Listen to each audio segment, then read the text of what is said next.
ولا قوة إلا بالله العلي العظيم حسبنا الله ونعم الوكيل نعم المولى ونعم النصير أعوذ بالله من الشيطان اللعين الرجيم بسم الله الرحمن الرحيم الحمد لله رب العالمين الصلاة والسلام على سيدنا ونبينا وحبيب قلوبنا وشفيع ذنوبنا وطبيب نفوسنا سيدنا ومولانا أبي القاسم محمد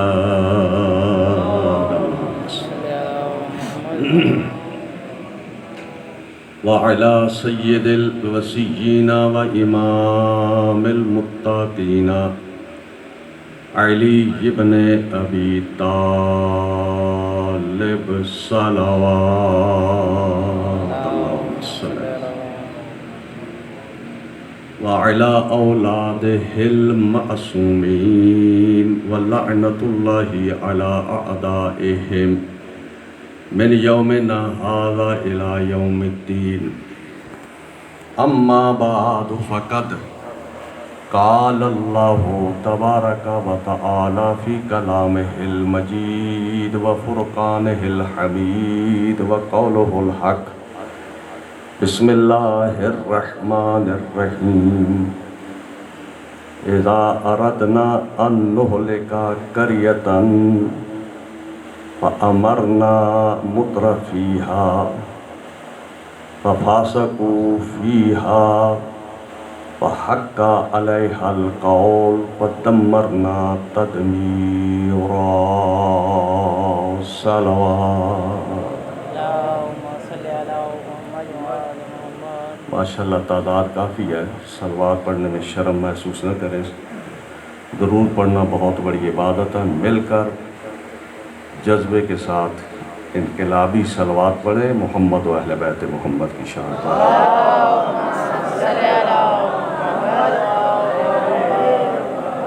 انشاءاللہ جتنا وقت بھی آپ کے میں سامنے ہوں تو اسی انداز میں، تاکہ مجھے پتہ رہے کہ میرے جو سامعین مخاطبین ہیں وہ نشاط کے ساتھ جذبے کے ساتھ بیٹھے ہیں، مجبوری کے ساتھ نہیں بیٹھے۔ مل کر صلوات پڑھے محمد و اہل بیت محمد کی شان۔ نعرہ تکبیر، نعرہ تکبیر، نعرہ رسالت، نعرہ رسالت، نعرہ حیدری، نعرہ حیدری، حسینیت، حسینیت، یزیدیت، یزیدیت، مل کر بلند آواز سے صلوات پڑھے محمد و اہل بیت محمد کی ذات۔ میرے انتہائی قابل قدر و قابل احترام سامعین، مؤمنین و مومنات، مسلمین و مسلمات، سورہ بنی اسرائیل کی 16 نمبر آیا، جس میں اللہ تبارک و تعالی ارشاد فرماتا ہے کہ جب ہم کسی قریہ کو، کسی شہر کو تباہ کرنے کا ارادہ کرتے ہیں تو پھر ہم اس بستی کے مترفین، وہ جو بستی کے بگڑے ہوئے لوگ ہیں، ان کو حکم دیتے ہیں کہ تم اس بستی کے اندر فسق کرو، فساد کرو، اور پھر جس وقت وہ فساد کرتے ہیں تو اللہ کی حجت ان کے اوپر تمام ہو جاتی ہے۔ پھر اللہ فرماتا ہے کہ ہم اس حجت کے تمام ہونے کے بعد اس بستی کو تباہ و برباد کر دیتے ہیں۔ قرآن مجید میں اللہ تبارک و تعالیٰ نے انبیاء اور امتوں کے جو ذکر بیان فرمائے ہیں وہ صرف قصے اور کہانی کے طور پر نہیں ہے، اس واسطے کہ قرآن مجید کتاب ہدایت ہے۔ اللہ نے قرآن کو ہماری ہدایت کے لیے بھیجا ہے، اور اس کے اندر جو انبیاء کا ذکر کیا ہے اور پھر ان کی قوموں کا جو ذکر کیا ہے وہ بھی ہدایت کے طور پر ذکر کیا ہے، تاکہ پیغمبر اسلام کی امت ہم مسلمان ان قوموں، ان امتوں اور انبیاء کے دور میں جو کچھ ہوا ہے اس کو سمجھ کر ہدایت حاصل کریں۔ اللہ تبارک و تعالیٰ کی ایک سنت ہے، سنت کا مطلب ہوتا ہے طریقہ، قانون۔ سنت معنی کیا ہے؟ قانون۔ اللہ کی ایک سنت ہے، قانون ہے۔ قرآن مجید کے اندر اللہ تبارک و تعالیٰ نے جو متعدد قوموں کو ذکر کیا، جس میں سب سے زیادہ جس امت کا قرآن مجید کے اندر ذکر ہے وہ ہے بنی اسرائیل، حضرت موسیٰ کی قوم۔ قرآن کے اندر حضرت موسیٰ کا ذکر بھی دوسرے انبیاء کی نسبت زیادہ آیا ہے، بار بار آیا ہے۔ اسی طریقے پر بنی اسرائیل کا ذکر بھی قرآن کے اندر دوسری قوموں کی نسبت زیادہ ہوا ہے۔ تو اس کی بھی وجہ ہے، بغیر وجہ کے اللہ تبارک و تعالیٰ قرآن کے اندر کسی کا ذکر نہیں فرماتا۔ اس کی وجہ ہے کہ بنی اسرائیل کو اللہ تبارک و تعالیٰ نے بہت ساری نعمتوں سے نوازا۔ گویا اگر میں یوں کہوں کہ بنی اسرائیل وہ قوم ہے کہ اللہ نے اس بنی اسرائیل کے ناز اور نخرے بہت سارے قبول کیے، اس کی بہت ساری مطالبات اللہ تبارک و تعالیٰ نے پورے کیے، جو کچھ انہوں نے مانگا اللہ نے ان کو دیا۔ لیکن ساتھ ہی اللہ نے قرآن کے اندر یہ اصول بھی بیان کر دیا ہے، یہ قاعدہ بھی بیان کر دیا ہے کہ جب میں کسی قوم پر نعمت نازل کرتا ہوں، اس نعمت کے نازل کرنے کے ساتھ ساتھ اگر وہ قوم اس نعمت کی قدردانی نہیں کرے گی تو اللہ تبارک و تعالیٰ اس نعمت کی بے قدری کی وجہ سے اس قوم پر عذاب نازل کر دیتا ہے۔ لہذا بنی اسرائیل کو اللہ تبارک و تعالیٰ نے حضرت موسیٰ جیسا نبی، ہدایت کرنے والا نبی، اللہ کی طرف بلانے والا نبی، جس نبی نے اس بنی اسرائیل کو فرعون جیسا ظالم اور جابر اس کے ہاتھوں سے ان کو نکالا، وہ فرعون کہ جو ان کے بچوں کو ذبح کر دیتا تھا، ان کی بیٹیوں کو اپنی کنیزیں بنا لیتا تھا، ان کی ناموس اور عزت کو پامال کرتا تھا، حضرت موسیٰ نے بنی اسرائیل کو فرعون کے ظلم سے چھٹکارا دلانے کے لیے میدان میں اترے اور اس بنی اسرائیل کو فرعون کے ہاتھوں سے چھٹکارا دیا۔ اور ظاہر ہے کہ یہ کام آسان کام نہیں ہے۔ آپ اپنے گلی محلے شہر کے اندر اگر کسی ظالم کے خلاف برسر پیکار ہو تو مدت لگتی ہے۔ ایسا نہیں ہوتا ہے کہ ظالم جو ہے وہ اپنے ظلم سے فوراً باز آ جاتا ہے یا ظالم اپنا ظلم فوراً چھوڑ دیتا ہے۔ وہ مقابلہ کرتا ہے، اس کے پاس طاقت ہوتی ہے، اس کے پاس قوت ہوتی ہے، نتیجتاً اس کے ساتھ ایک مدت تک مقابلہ کرنا پڑتا ہے، پھر جا کر ظالم اپنے ظلم سے کیا ہوتا ہے، پیچھے ہٹتا ہے۔ تو آپ کیا سمجھتے ہیں کہ حضرت موسیٰ علیہ السلام نے جو بنی اسرائیل کو فرعون جیسے ظالم اور جابر کے ہاتھوں سے اس امت کو بنی اسرائیل کو نجات دلائی، تو آسان کام تھا؟ بڑا مشکل کام تھا۔ حضرت موسیٰ نے اس امت کے لیے جو نعمت کے طور پر آئے، اللہ نے فرمایا کہ دیکھو اے امت، تمہاری ترقی کے لیے، کمال کے لیے، بلندی کے لیے میں نے نعمت نازل کی ہے، اور لہذا جب تک اس نعمت کی قدر کرو گے اس وقت تک یہ نعمت اور زیادہ تمہارے پاس نازل ہوتی رہے گی۔ یہ اللہ کا قانون ہے کہ جو نعمت اللہ جب دیتا ہے، اگر انسان اس کا شکر ادا کرتا ہے، اللہ تعالیٰ اس نعمت میں اضافہ فرماتا ہے، اور اگر اللہ کی نعمت کے مقابلے میں شکر کرنے کے بجائے اس کی ناشکری کی جائے، اس نعمت کی قدر نہ کی جائے، اللہ اس نعمت کو بھی لے لیتا ہے اور اس قوم کے اوپر عذاب بھی نازل کر دیتا ہے۔ لہٰذا اللہ تبارک و تعالیٰ قرآن کی اس آیت کے اندر اپنا قانون بتلا رہا ہے، اور اللہ کا قانون تمام انسانوں کے لیے برابر ہے، اول سے لے کر آج تک، آج سے لے کر قیامت تک جتنی بھی قومیں آئیں گی، نسلیں آئیں گی، اللہ کا قانون ایک ہی ہے۔ اللہ کا قانون تبدیل نہیں ہوتا۔ اللہ لن تاجدہ، تو نہیں پائے گا اللہ کی سنت میں کسی قسم کی تبدیلی۔ یعنی کیا مراد کہ اللہ کا جو قانون ہے اس کے اندر قوموں کے حوالے سے، افراد کے حوالے سے، قانون کے اندر اللہ تبدیلی نہیں کرتا، اللہ کا قانون ہے۔ تو اللہ کا قانون کیا ہے کہ جب اللہ نعمت دے تو اس نعمت کی قدر کی جائے۔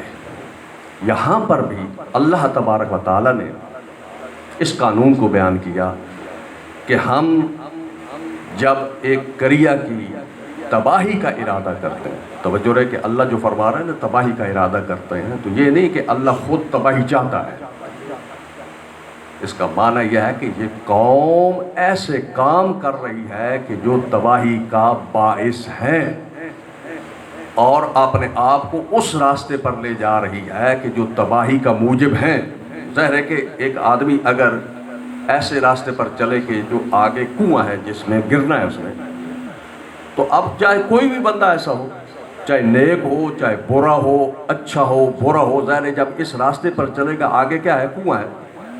ادھر یہ تو نہیں ہے کہ قانون کے اگر نیک بندہ ہے تو وہ اس راستے پر چلے گا تو کنویں میں نہیں گرے گا، اور جو برا آدمی ہے وہ جب اس راستے پر چلے گا تو کیا ہوگا؟ گر جائے گا۔ نہ، یہ قانون ہے کہ جو غلط راستے پر چلتا ہے، چاہے وہ ذاتاً اچھا بندہ ہے یا برا، جو اس راستے پر چلے گا اس کا جو نتیجہ ہے سب دونوں کے لیے کیا ہوگا؟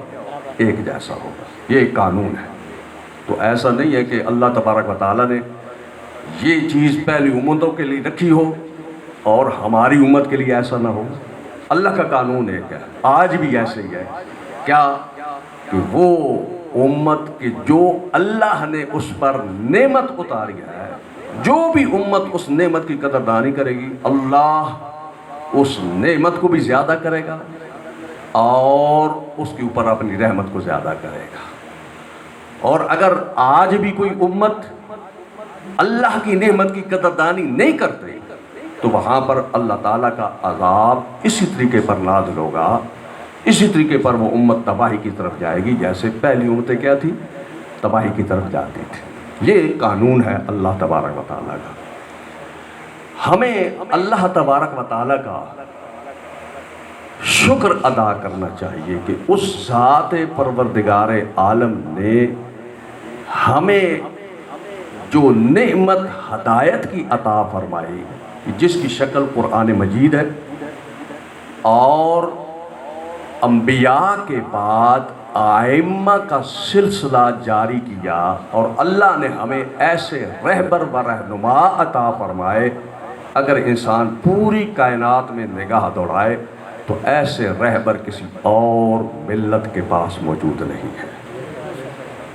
ذرا غور کریں، اس وقت دنیا کے اندر جتنے بھی فرق ہیں، جتنے بھی مسلمانوں کے گروہ ہیں، ان کے رہبروں پر نگاہ کریں، اپنے رہبروں پر نگاہ کریں، کہاں پر آپ کو وہاں پر آپ کو ملے گا کہ یہاں پر زین العابدین جیسی ہستی موجود ہو۔ اللہ اکبر یا رسول اللہ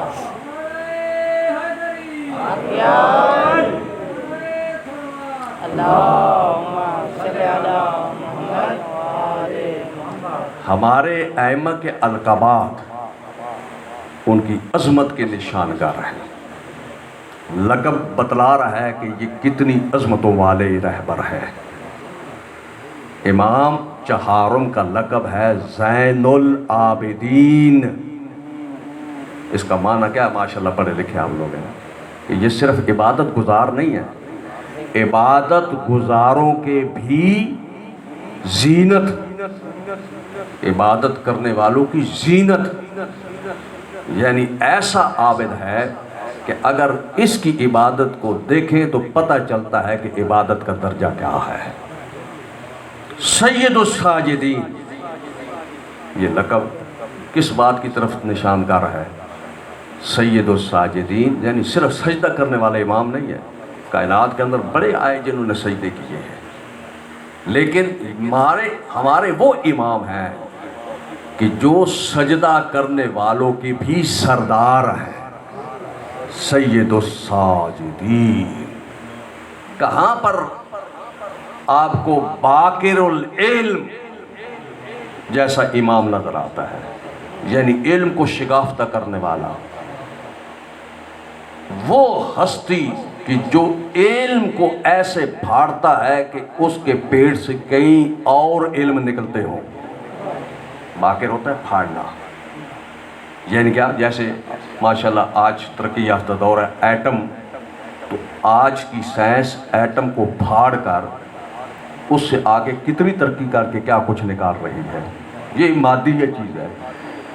امام باقر کہیں کہ باقر العلوم، یعنی ایک علم سے کتنے علموں کو نکالنے والے، اور یہی تو ان کی عظمتیں ہیں، یہی تو ان کا بلند درجہ ہے کہ ہمارے برادران اہل سنت کے جو امام ہیں، رہبر ہیں، جناب حضرت ابو حنیفہ، کہ جو فخر کے ساتھ یہ کہتے ہیں، توجہ رہے، اپنے اماموں کی عظمت کو جانے، جو یہ فخر کے ساتھ کہتے ہیں لولا السنتان لہلک النعمان، حضرت ابو حنیفہ کا نام نعمان بن ثابت ہے اور ابو حنیفہ ان کی کنیت ہے، تو وہ کیا کہتے ہیں؟ کہتے ہیں کہ 2 سال جو میں نے امام جعفر صادق کی خدمت میں بیٹھ کر علم حاصل کیا ہے، اگر یہ 2 سال میری زندگی سے نکال دیا جائے تو میں ہلاک ہو جاؤں۔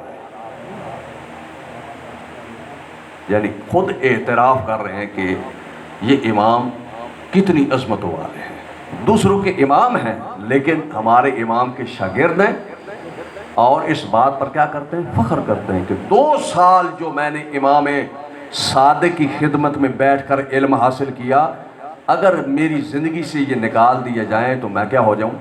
ہلاک ہو جاؤں۔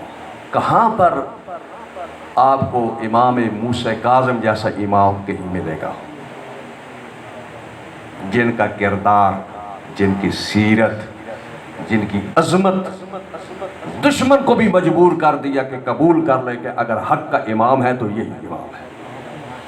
اور یہ معمولی چیز نہیں ہے کہ دشمن کی جس نے قید کیا ہوا ہے، قید در قید، قید در قید، قید در قید، تو دشمن جو قید کرتا ہے تو محبت کے جذبے میں تو نہیں کرتا۔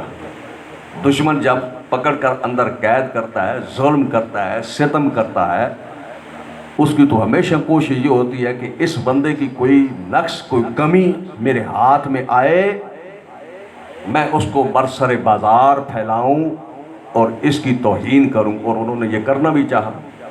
امام جس وقت زندان میں تشریف فرما تھے اور انہوں نے دیکھا کہ اس کا دامن اتنا پاک اور پاکیزہ ہے، آج تک اس کے دامن کے اوپر کوئی دھبا نہیں ہے، تو جن کی فکریں غلط ہوتی ہیں، جن کی سوچیں پلید ہوتی ہیں، وہ پلید سوچ اسی طرح کی سوچ سوچتے ہیں.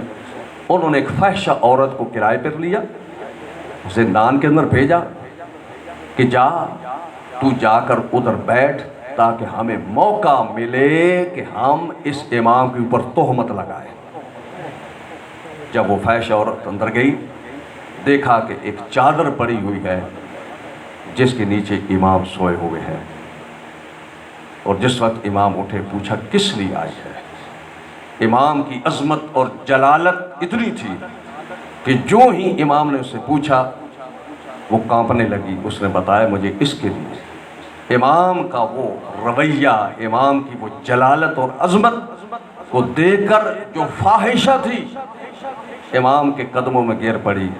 میں تیرے اوپر تہمت لگانے کے لیے آئی تھی، لیکن تیرا چہرہ بتلا رہا ہے کہ تو معصوم ہے، تیری عظمت بتلا رہی ہے، لہذا توبہ کی. اور فوراً واپس آ گئے. انہوں نے پوچھا کہ کیوں واپس؟ اس نے کہا کہ تم نے مجھے کس شخص کے پاس بھیجا ہے جس کے چہرے سے نورانیت تھی، وہ چہرہ کہ جو الہی چہرہ ہے. تو میرے دوستو، یہ ہمارے ائمہ کے کردار، ہمارے ائمہ کی جیسے کوئی امام کائنات میں آپ کو کسی اور جگہ پر نظر نہیں آئے گا. یہ اللہ کی نعمتیں ہیں. اللہ کا قانون ہے کہ جب امت ان نعمتوں کی قدر کرے گی، اللہ تبارک و تعالیٰ اس پر اپنی رحمت نازل فرمائے گا اور زیادہ نعمت دے گا. یہ اللہ کا قانون ہے. اب اللہ تبارک و تعالیٰ نے خصوصی طور پر مکتب تشیع کو جو نعمت ولایت اہل بیت، باتیں میری سمجھ آ رہی ہیں؟ کون سی نعمت؟ ولایت اہل بیت. ولایت اہل بیت کا مطلب ہے یعنی اہل بیت کی حاکمیت، اہل بیت کی حکمرانی، اس کو ولایت کہتے ہیں. اہل بیت کی حکمرانی کہ جس کے تحت ہمیں اللہ نے قرار دیا، یہ اللہ کی طرف سے بہت بڑی نعمت ہے. اور پیغمبر اسلام نے یہ چیز اپنی امت کو سمجھائی، بار بار سمجھائی. فرمایا مثل اہل بیتی کمثل سفینۃ نوح من رکبها نجا ومن تخلف عنها ضل فغرق وہوی. پیغمبر کا فرمان ہے. شیعہ سنی اس کو قبول کرتے ہیں. پیغمبر نے کیا فرمایا؟ میرے اہل بیت کی مثال کشتی نوح جیسی ہے، جو اس پر سوار ہو گیا کامیاب ہو گیا، جس نے اسے منہ موڑ لیا تباہ و برباد ہو گیا، غرق ہو گیا. اب پیغمبر اسلام نے یہ جو الفاظ ادا فرمائے ہیں، تو جو صاحب شعور ہیں، صاحب فہم ہیں، جب ان کے سامنے یہ بات رکھی جائے تو اس سے پتہ چلتا ہے کہ پیغمبر نے اپنی اہل بیت کی منزلت اور مقام کو بیان کرنے کے لیے تشبیہ کا سہارا لیا ہے.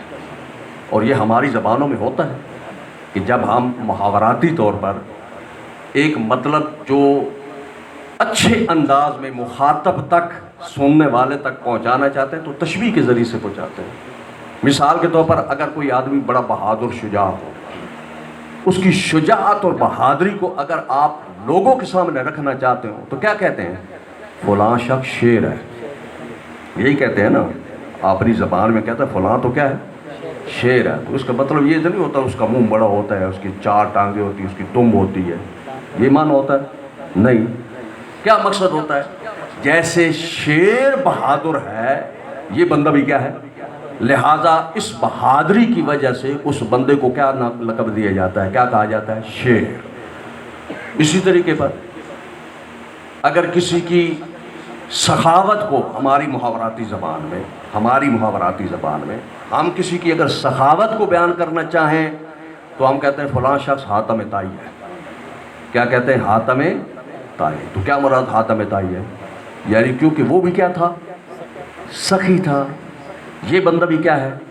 سخی ہے. لہٰذا اس کی سخاوت کو بیان کرنے کے لیے ہم کہتے ہیں یہ شخص کیا ہے؟ حاتم طائی ہے. یہ محاوراتی زبان ہے. یہ ہر زبان میں ہوتا ہے، سرائکی اس کے اندر بھی ہوتا ہے، اردو ہے اس کے اندر ہے، پشتو ہے اس کے اندر بھی، یہ محاوراتی تشبیہات ہے۔ یہاں پر بھی اسی طریقے پر پیغمبر اسلام نے محاوراتی زبان میں اس مطلب کو بیان کیا۔ کیا کہا؟ میرے اہل بیت کی مثال کشتی نوح جیسی ہے جو اس پر سوار ہو چکا ہے۔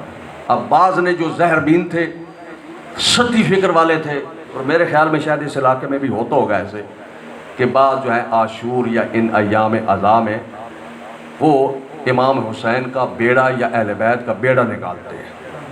بعض جگہوں پر کیا نکالتے ہیں؟ بیڑا۔ تو یہ تصور کہاں سے آیا اہل بیت کا بیڑا؟ وہ اسی حدیث سے انہوں نے یہ سمجھا۔ انہوں نے کیا سمجھا؟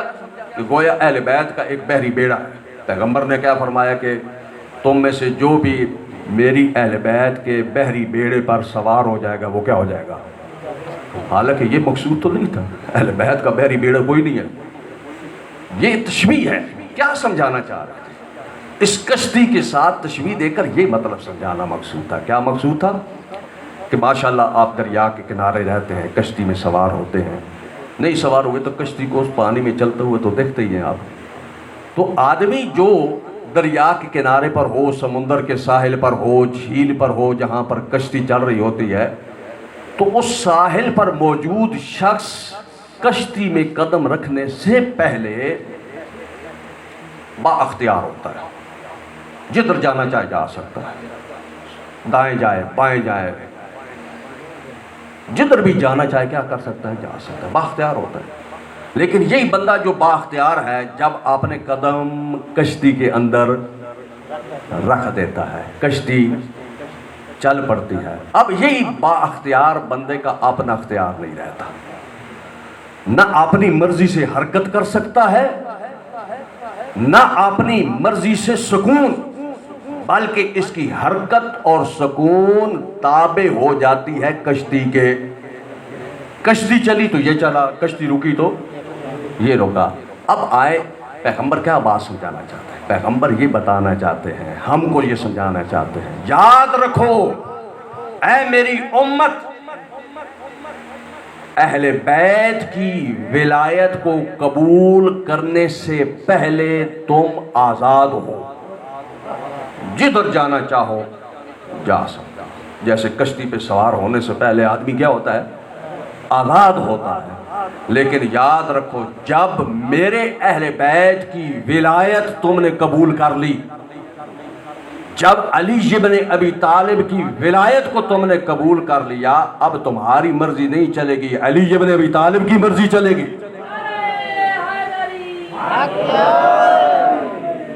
پیغمبر یہ بتانا چاہتا ہے کہ جس وقت تم اہل بیت کی کشتی میں سوار ہو گئے، کیا برا؟ یعنی اہل بیت کی ولایت کو تم نے کیا کر لیا؟ قبول کر لیا۔ اب تیری مرضی نہیں چلنی۔ کیوں؟ جس طریقے پر کشتی میں بیٹھنے والے کی مرضی نہیں چلتی، اب تیری مرضی نہیں چلنی، اب ائمہ کی مرضی چلے گی۔ ائمہ اگر فرماتے ہیں کھڑا ہو جا تو اس کو کھڑا ہونا پڑے گا، اگر ائمہ فرماتے ہیں رک جا تجھے رکنا۔ اگر کوئی امیر المومنین کا جعلہ ہو، امیر المومنین سے محبت کا دعوے دار ہو، امیر المومنین فرماتے ہیں اگر تو میرا پیروکار ہے تو یہاں پر کھڑا ہو جا، رک جا، وہ نہیں رکتا اور کہتا ہے نہیں مولا میں تو کیا ہے کہ آگے ہی بڑھوں گا، مجھے بتائیں کہ یہ مولا کی کشتی میں سوار ہوا ہے، یہ تو اپنی مرضی کر رہا ہے، یہ تو اپنی ہی مرضی کے مطابق، یہ تو مولا کی مرضی کے مطابق نہیں چاہ رہا ہے۔ میرے دوست، ولایت اہل بیت کو قبول کرنے کا مطلب پیغمبر نے یہ بتلایا کہ دیکھو جب اہل بیت کی ولایت تم نے قبول کر لی ہے تو اب اس کے بعد تیری مرضی نہیں چلنی، اہل بیت کی مرضی۔ اب اسی مطلب کو لے کر آگے بڑھیں بڑے سادگی کے ساتھ۔ آپ کو پتہ ہے کہ ہر زمانے میں، پہلے انبیاء کے دور میں بھی ایسا تھا، اب بھی ایسے ہے، آئندہ بھی ایسا ہوگا کہ ہر زمانے میں جہاں پر حق کے دائی ہوتے ہیں وہاں پر کچھ سامری مزاج بھی ہوتے ہیں۔ بات سمجھ آ رہی میری؟ جیسے حضرت موسیٰ دائی حق تھے، اللہ کی طرف دعوت دینے والے تھے۔ اللہ تبارک و تعالیٰ نے موسیٰ علیہ السلام کو کہا کہ موسیٰ تیرا کورس ہے، کوہ طور پر آ جا۔ 40 راتوں کے لیے بلایا۔ حضرت موسیٰ اللہ کے حکم پر تیاری کی کوہ طور پر جانے کے لیے، ساتھ دعا کی پروردگار اس قوم اور ملت کے اندر میں چاہتا ہوں میرے بھائی کو میرا وزیر بنا۔ حضرت ہارون کو اللہ تبارک و تعالیٰ نے موسیٰ کا کیا بنایا؟ وزیر بنا۔ کہا کہ موسیٰ کے بعد تم نے باغ ڈور سنبھالنی ہے، اس قوم کی ہدایت تم نے۔ اس سے پتہ چلتا ہے کہ جب اللہ کا نمائندہ حق اگر تھوڑے وقت کے لیے بھی قوم کو چھوڑ کر جاتا ہے تو بے آسرا چھوڑ کر نہیں جاتا، بلکہ اپنا نمائندہ چھوڑ کر جاتا ہے۔ یہ قانون الہی ہے۔ اور حضرت موسیٰ سارا کو سپورٹ کر کے چلے گئے کہاں پر؟ کوہ طور پر۔ 40 راتیں گزاری وہاں پر۔ اللہ تبارک و تعالیٰ نے 40 راتیں گزارنے کے بعد حضرت موسیٰ کوہ طور پر عیش نہیں کرنے گئے تھے، اللہ نے کوہ طور پر بلایا تھا۔ یہ ان کی کارگاہ تھی۔ نوجوان سمجھتے ہیں کارگاہ کیا ہوتی ہے، کہ وہاں پر ان کی کارگاہ تھی، وہاں پر ان کے لیے کورس تھا، تاکہ حضرت موسیٰ اس کورس کو کرنے کے بعد اس قابل ہو جائیں کہ اللہ کی کتاب کا بوجھ اٹھا کر اپنی امت کے اندر اس کتاب کو لاگو کر سکے۔ اللہ تبارک و تعالیٰ نے حضرت موسیٰ پر توریت نازل کی کہ یہ الواح لے جاؤ، یہ تیری کتاب ہے، اپنی امت کے اندر ان احکام کو لاگو کرو۔ جب حضرت موسیٰ آئے تو دیکھا کہ قوم کی حالت ہی کیا ہے، تبدیل ہے، کہ جس قوم کو میں موحد اللہ پرست یکتا پرست چھوڑ کر گیا تھا، یہی وہی قوم اس سامری کے وسوسوں میں، اس سامری کے فریب میں آ کر انہوں نے اللہ کو چھوڑ کر بچھڑے کی پوجا کی، بچھڑے کے سامنے جھکے پڑے۔ اب ظاہر ہے کتنا انسان کو دکھ ہوتا ہے کہ ایک نبی جس نے اتنی محنت کی ہو، ایک امت کو موحد بنایا ہو، اور سامری نے آ کر تھوڑے ہی عرصے میں بے شعور قوم کی بے شعوری سے استفادہ کرتے ہوئے، توجہ رہی، یہ بڑا عام نکتہ ہے کہ جب نبی کی امت بے شعور ہو تو سامری اپنا کام دکھا جاتا ہے اور اس ہدایت یافتہ امت کو گمراہ کر کے اللہ سے ہٹا کر بچھڑا پرست بنا دیتا ہے۔ یہ دیکھا تو جناب کیا ہے کہ حضرت موسیٰ نے دیکھا کہ جس قوم کو میں موحد بنا کر چھوڑ گیا تھا، اس کی حالت یہ ہے کہ سامری نے ایک بچھڑا بنایا اور سارے اس کے سامنے چکے پڑے ہیں سوائے چند کے۔ حیران و پریشان ہو، یہ کیا ہوا؟ فوراً اپنے بھائی ہارون کی طرف گئے، او میرا ماں جایا، تو نے اپنا وظیفہ اپنی ذمہ داری پوری نہیں کی۔ حضرت ہارون کا میرا ماں جایا، میری بات سن، جو ذمہ داری میرے اوپر تھی میں نے پوری کی، لیکن اس قوم نے میری بات کو نہیں سنا، میری آواز کو نہیں سنا، اور کیا ہے کہ بچھڑے کی طرف۔ توجہ، یہ قصہ من حیث القصہ نہیں ہے، خوب اس سے پتہ یہ چلتا ہے کہ اگر تھوڑی مدت کے لیے حضرت موسیٰ کوہ طور پر گئے، پیچھے سامری نے اپنا کیا کر دیا؟ کام کر دکھایا، موحد قوم کو بچھڑا پرست بنا دیا۔ اے میرے شیعہ، اے میرا بھائی، اے مومن، تیرا امام تو 1200 سال سے پردہ غیبت میں ہے، تو کیا اتنے عرصے میں سامری خاموش بیٹھے ہوئے ہیں؟ کیا سامری آ کر اپنا کام نہیں دکھاتے؟ دکھاتے ہیں۔ اور سامری کیا کام دکھاتا ہے؟ سامری یہ دکھاتا ہے کہ جب کوئی قوم اور امت بے شعور ہوتی ہے تو اس کی بے شعوری سے فائدہ اٹھا کر وہ اپنا کام دکھا جاتا ہے۔ لہذا انبیاء کی بھی مشکل یہی رہی ہے، ائمہ کی بھی مشکل یہ رہی ہے۔ امیر المؤمنین جہاں پر اپنی مشکلات کو نہج البلاغہ کے اندر بیان کرتے ہیں، من جملہ ان میں سے ایک بڑی مشکل امیر المومنین یہی بیان کی۔ یہ مت خیال کرے کہ علی کے ساتھ زہری جنگ میں میدان میں جو بھی علی کے ساتھ آتا ہے وہ علی کی معرفت کے ساتھ آتا ہے، نہیں، ایسا نہیں ہے۔ جنگ صفین آپ کو پتہ ہے کہ جنگ صفین امیر المومنین اور حاکم شام معاویہ بن ابی سفیان کے درمیان میں لڑی گئی. اب امیر المومنین جیسا امام، مجھے بتائیں کہ اس لشکر کا جو رہبر امیر المومنین ہے، ان کی رہبری میں کوئی کمی تھی؟ توجہ ہے میری طرف. امیر المومنین جو اس لشکر کی کیا کر رہے تھے؟ رہبری فرما رہے تھے، قیادت فرما رہے تھے. کیا اس کے اندر کوئی کمی تھی؟ امیر المومنین جیسا رہبر، معصوم رہبر، قابل رہبر، الہی رہبر، کسی قسم کی کوئی کمی نہیں ہے. لیکن علی کے ساتھ جو اس میدان میں آئے تھے وہ علی کی معرفت نہیں رکھتے تھے. نتیجہ کیا ہوا کہ جس وقت امیر المومنین کا لشکر آگے بڑھا، علی ابن ابی طالب کا بہادر با ایمان کمانڈر مالک اشتر جب دشمن کی فوج پر حملہ ور ہوا، آخر تک پہنچے. مالک اشتر با عظمت کمانڈر، توجہ رہے حضرت مالک اشتر کی عظمت. مالک اشتر با عظمت کمانڈر ہے. ساری دنیا امیر المومنین کے فضائل بیان کرتی ہے. مالک اشتر وہ با عظمت انسان ہے کہ جس کے فضائل علی بیان کرتے ہیں. یہ معمولی بات ہے، ساری دنیا علی کے فضائل بیان کرے، اور مالک اشتر وہ عظیم انسان کہ جس کے فضائل علی بیان کرتے ہیں. امیر المومنین کیا فرماتے ہیں مالک اشتر میرا وہ با عظمت اور با ایمان کمانڈر ہے، اور ایمان کی اس منزل پر فائز ہے کہ یہ پہاڑ اپنی جگہ سے ہٹ سکتا ہے، مالک اشتر اپنے ایمان سے پیچھے. تو یہ معمولی منزل ہے، کتنی تعریف ہے امیر المومنین جس کی تعریف ہے. اسی کہتے ہیں شیعہ، یہ شیعہ ہوتا ہے. اور اس مالک اشتر کی کیا خوبی تھی؟ یہ تھی کہ امام کے چہرے کی طرف دیکھ کر، لبوں کو پڑھ کر وہ سمجھ جاتا تھا کہ میرا امام مجھ سے کیا چاہتے ہیں. باتیں سمجھ آ رہی میری؟ شیعہ مزاج شناس امامت ہوتا ہے. شیعہ کون ہوتا ہے؟ جو امام کے مزاج کو کیا کرتا ہے؟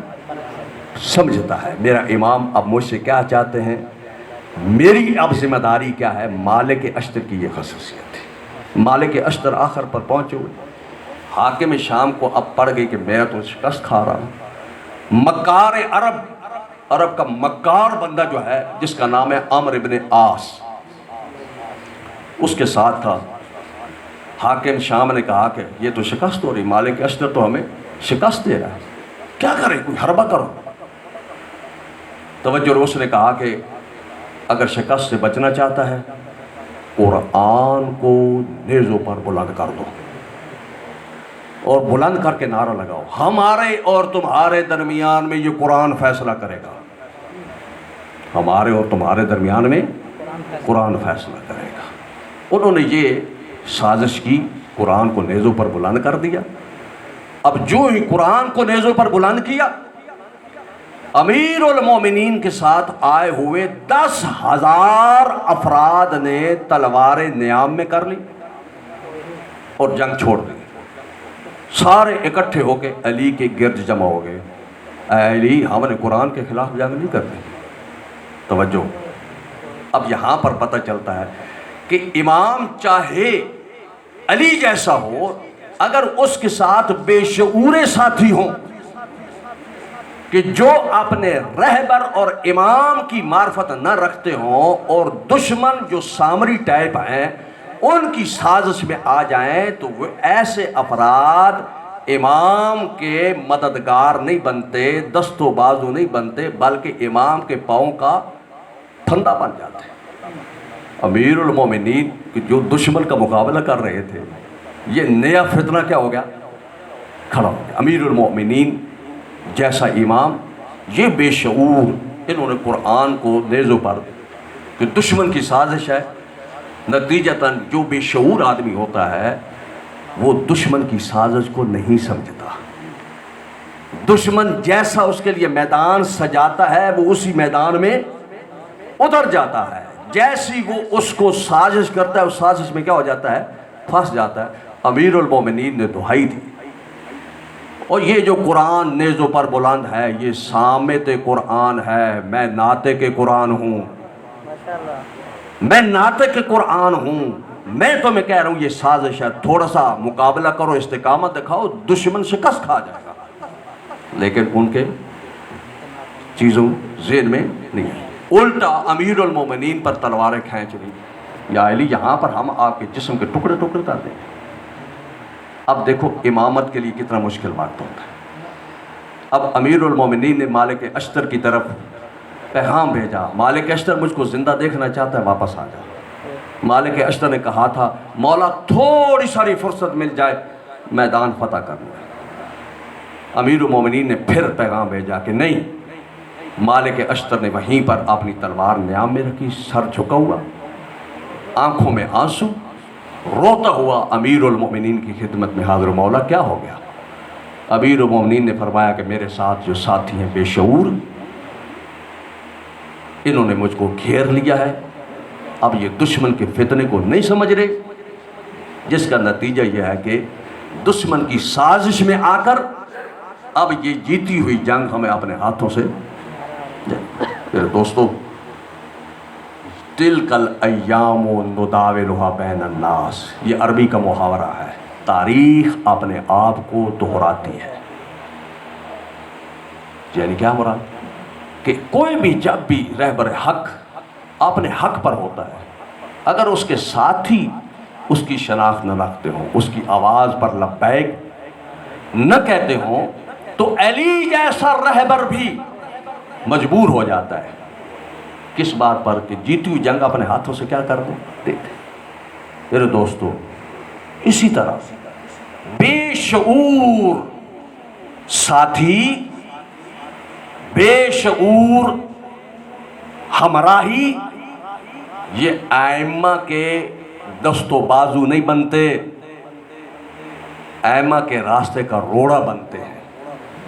اور شعور الگ بات ہے، ظاہری عبادت کرنا اور بات ہے۔ یہی جو 10,000 لشکر امیر المومنین سے جنگ صفین میں جدا ہوا، بعد میں یہی نہروانی بنے، خارجی بنے۔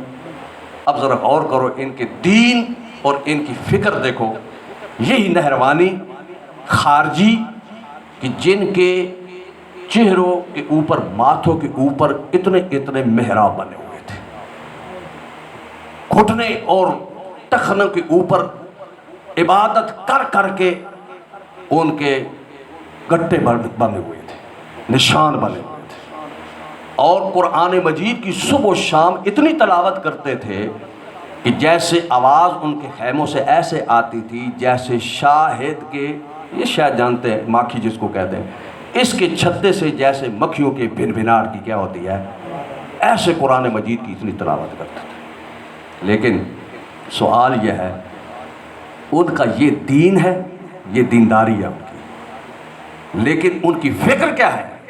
علی جیسے امام کو، امیر المؤمنین جیسے معصوم امام کو کہتے ہیں کہ اے علی تو درست راستے سے ہٹ گیا ہے۔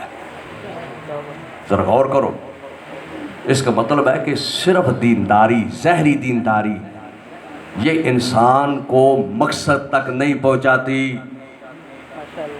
خشک عبادتیں، بے معرفت کی عبادتیں، بے معرفت کی تلاوتیں، بے معرفت کی نمازیں، عبادتیں، یہ انسان کو مقصد تک نہیں پہنچاتا۔ اب ان کا دین تھا، یہ دیندار تھے، ظاہر ہے کہ جو نماز پڑھے دیندار ہے، لیکن فکر کیا ہے؟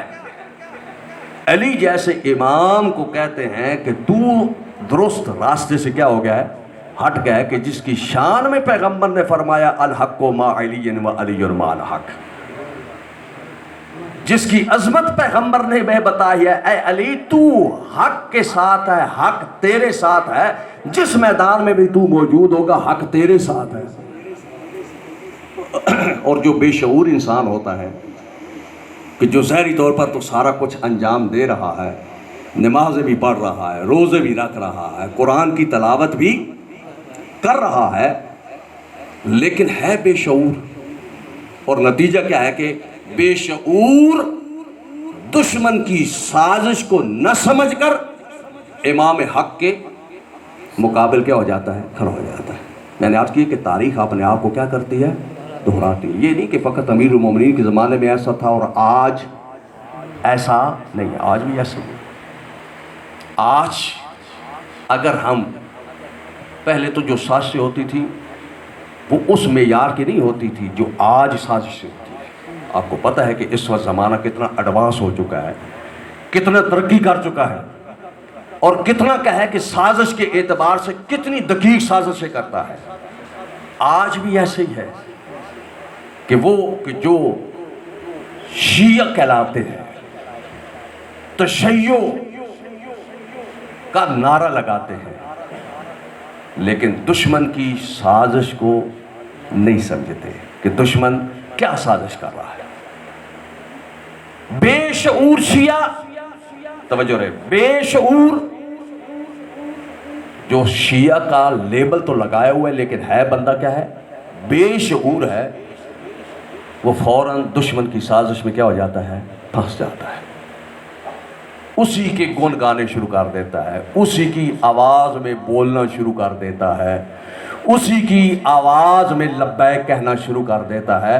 اور جیسے میں نے عرض کیا کہ صفین کے میدان میں یہ بے شعورے علی کے ساتھ میدان میں آئے تھے لیکن علی کے دشمن بن کر واپس گئے۔ آج بھی ایسے ہی ہے۔ آج میرے دوستو اسی راہ کو جو راہ علی ہے، اسی راہ کو جو راہ امامت ہے، اسی راہ کو جو راہ ولایت ہے، امام خمینی بعد از امیر المؤمنین و امام حسن مجتبیٰ جو 6 مہینے کی آپ کی حکومت ہے، پوری تاریخ تشیع اٹھا کر دیکھ لیں، اس پورے عرصے کے اندر پھر تشیع کو موقع نہیں بنا ملا حکومت کرنے کا۔ کیوں؟ شیعہ تو رہے ہیں زمانے میں، لیکن شیعہ ہمیشہ دشمن کی سازشوں میں کیا رہے؟ پھنستے رہے۔ ہر امام کے زمانے میں شیعہ جو تھے وہ سازشوں کا شکار ہوتے رہے۔ اگر تاریخ اٹھا کر دیکھیں، چوتھے امام کی تاریخ ہی اٹھا کر دیکھیں، آپ کے دور میں یزید حاکم تھا، پھر اس کا بیٹا معاویہ آیا تھوڑی مدت کے لیے، چھوڑ دیا اس نے، پھر مروان آیا، مروان کا بیٹا عبد الملک آیا، پھر ولید آیا۔ یہ حاکم ہیں امام زین العابدین کے دور کے۔ اب اس کے اندر بلکہ ایک عبداللہ ابن زبیر بھی آیا جو اس نے کیا کی؟ حکومت کی، 3 سال اور کچھ عرصہ اس نے کیا کی؟ حکومت کی۔ یہ سارے کیا ہے کہ انہوں نے حکومتیں کی۔ اب سوال یہ پیدا ہوتا ہے کہ اس زمانے میں شیعہ نہیں تھے؟ کربلا جب وقوع ہوا تو کیا اس وقت شیعہ نہیں تھے؟ یہ تو نہیں ہے کہ شیعہ فقط وہی تھے جو 72 کربلا کی سرزمین پر اترے، بہت سارے شیعہ کے تابع دار تھے، لیکن وہی مشکل کہ جو دشمن کی سازش کو نہ سمجھ سکے، نہ حسین کو سمجھ سکے، نہ راہ حسین کو سمجھ سکے۔ حسین جیسی ہستی تنہا اپنے ساتھیوں کے ساتھ، خانوادہ کے ساتھ سرزمین کربلا پر تہتیغ ہو گئی، اور یہ بے شعور اپنے گھروں میں کیا رہے؟ بیٹھے رہے، تماشائی بنتے رہے۔ میرے دوستو ایک یہ یاد رکھ لیں کہ جس وقت ہم اپنا کردار ادا نہیں کرتے اپنے زمانے کے اندر، خاموش تماشائی بن کر تماشا دیکھ رہے ہوتے ہیں، تو یہ مت سمجھیں کہ ہمارا مقدر کچھ اور ہوگا۔ ہمارا مقدر وہی ہے کہ جو دشمن اہل بیت کا مقدر ہے۔ کیوں؟ اس لیے کہ اس نے میدان میں اتر کر اہل بیت کی دشمنی کی ہے، اور دوسرے لوگ جو خاموش رہیں، گھروں میں خاموش رہ کر اہل بیت کی دشمنی کی۔ اسی وجہ سے زیارات کے اندر یہ چیزیں تعلیم دی جاتی ہیں۔ ہم زیارات صرف رسم کے طور پر پڑھتے ہیں، لعن اللہ امتن قتلتک، زیارت میں کیا پڑھتے ہیں؟ اے میرے مولا حسین، اس گروہ پر لعنت ہو جس نے آپ کو قتل کیا۔ دوسرا جملہ کیا کہتے ہیں؟ لعن اللہ امتن سامعت بذالک فراضیت بہ، اے حسین اس گروہ پر بھی جو اگرچہ کربلا کے میدان میں آپ کو شہید کرنے کے لیے نہیں آئے، لیکن ان کے کانوں تک یہ بات پہنچی، سن کر اس کے اوپر راضی ہو گئے اور خاموش بیٹھ گئے۔ ہمیں ایمن نے کہا کہ ان کے اوپر بھی کیا کرو؟ لعنت کرو۔ سوال یہ پیدا ہوتا ہے کہ اگر یہی کردار ہم ادا کرنا شروع کر دیں تو لعنت فقط دوسروں کے لیے ہوگی یا ہمارے لیے بھی ہوگی؟ میرے دوستو غور کرو، پارٹی بازی کام نہیں دیتی، اصول۔ اب ہم کہیں کہ جناب شیعہ چاہے جیسا بھی ہے اپنے ذمہ داری پوری کرے نہ کرے، ائمہ کے مشن کو تباہ و برباد کرے، ہم پھر بھی کہتے ہیں یہ کیا ہے جی شیعہ ہے، اس کا شیعت کے ساتھ کیا تعلق ہے؟ مجھے بتائیں کہ جس نے شیعہ کا لیبل لگایا اور امامت کے ہدف کے خلاف کام کرتا ہے، امامت کے مقصد کے خلاف کام کرتا ہے، اس کا شیعت کے ساتھ کیا تعلق ہے؟ لیکن ہم بڑے سادے ہیں کہ ہم کہتے ہیں یہ بندہ کیا ہے کہ شیعہ ہے۔ کس بات کا شیعہ ہے؟ شیعہ صرف کہلانے تو نہیں بنتا شیعہ۔ میرے دوستو یہ سازشیں ہیں۔ آج کے اس دور میں بھی سامری بڑے جدید طریقے سے سامریت کر رہا ہے۔ کیوں؟ اس لیے کہ آج کا دشمن، توجہ رہے، امام حسین علیہ السلام نے سن 61 ہجری میں کربلا کی سرزمین پر قربانی دے کر یزیدیت کو قیامت تک اس کا سر کاٹ دیا ہے۔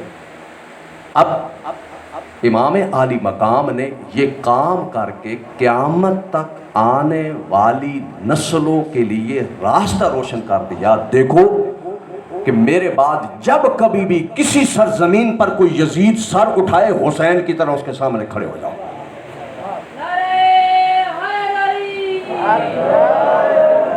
حسین کی طرح کھڑے ہو جاؤ اس کے مقابلے میں۔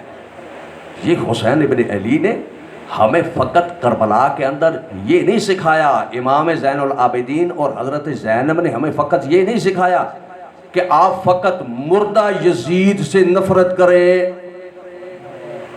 اور جو زمانے کا یزید ہے اس کا ساتھ دیں یا اس کی بات پر راضی ہو جائیں۔ نہیں، حسین ابن علی نے کربلا کے اندر، حضرت زینب نے بازاروں اور درباروں کے اندر، امام زین العابدین نے اس حالات کے اندر یہی تو ہمیں بتایا ہے کہ ہم صرف مردہ یزید پر نفرت نہیں کرتے، لعنت نہیں کرتے، بلکہ ہر زمانے کے یزید سے نفرت کرتے ہیں۔ آج کے زمانے کے یزید کو بھی پہچانو، آج کے زمانے کا یزید، توجہ رہے۔ اب دیکھیں کہ اس دنیا کے اندر کتنے مسلمان ہیں، کتنے ممالک مسلمان ہیں،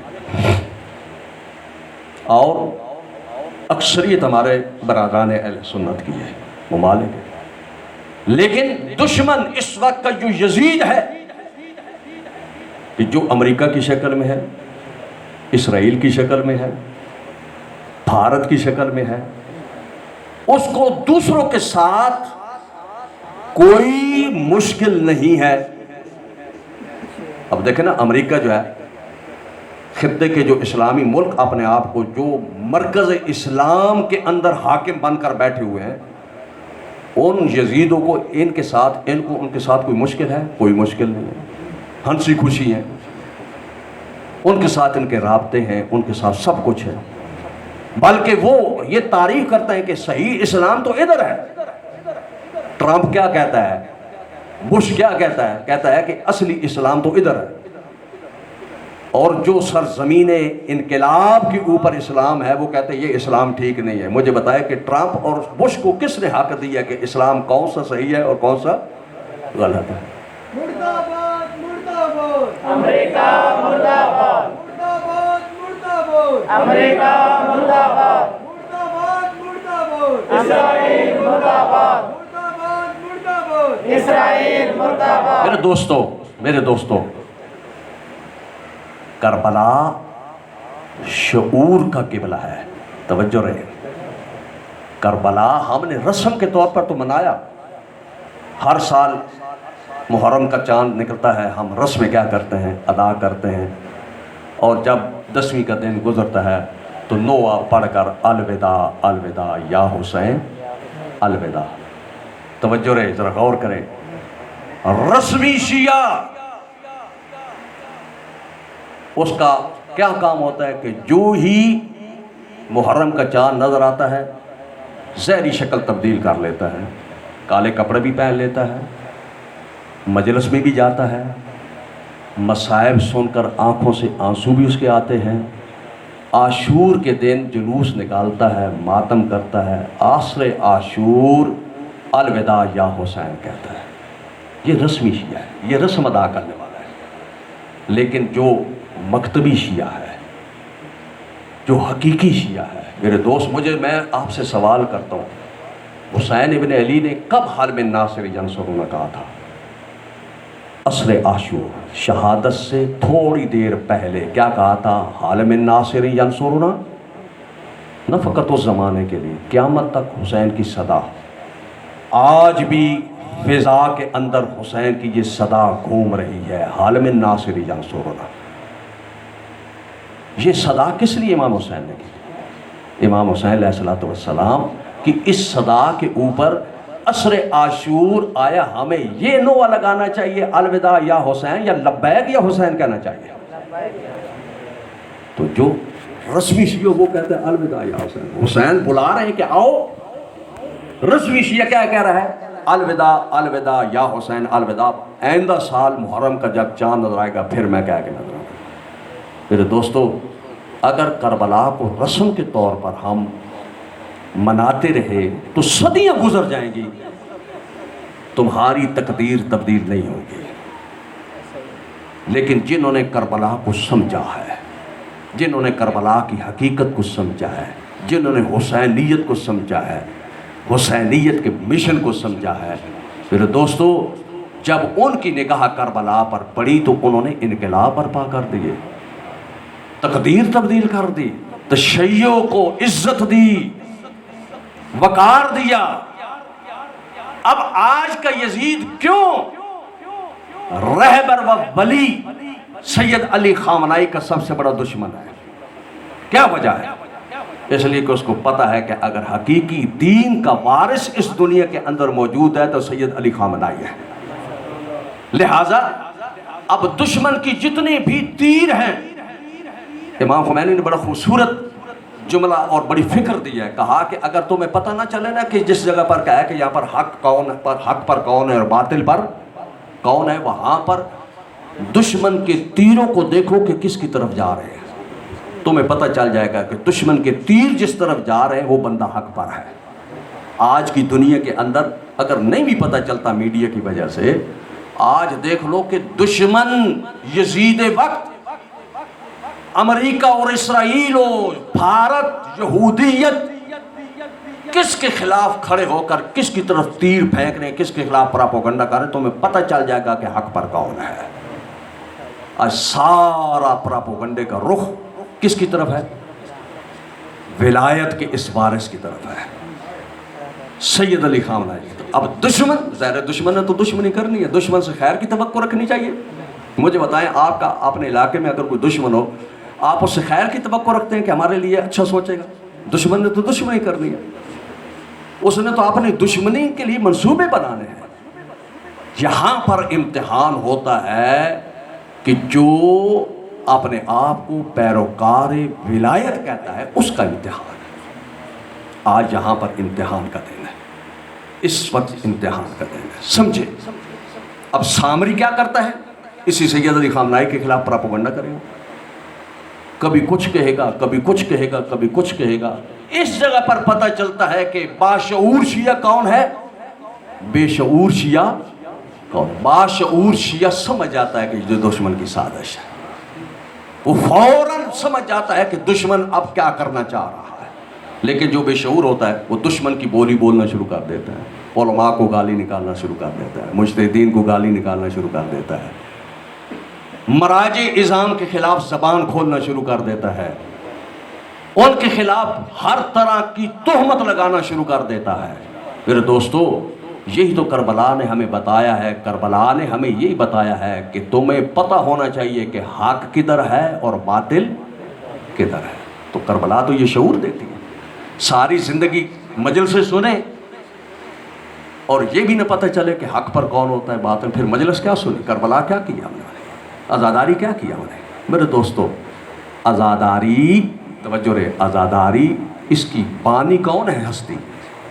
آپ کو پتہ ہے کہ اس آزاداری کی بانی ہستی کون ہے؟ حضرت زینب اور امام زین العابدین بانی ہے۔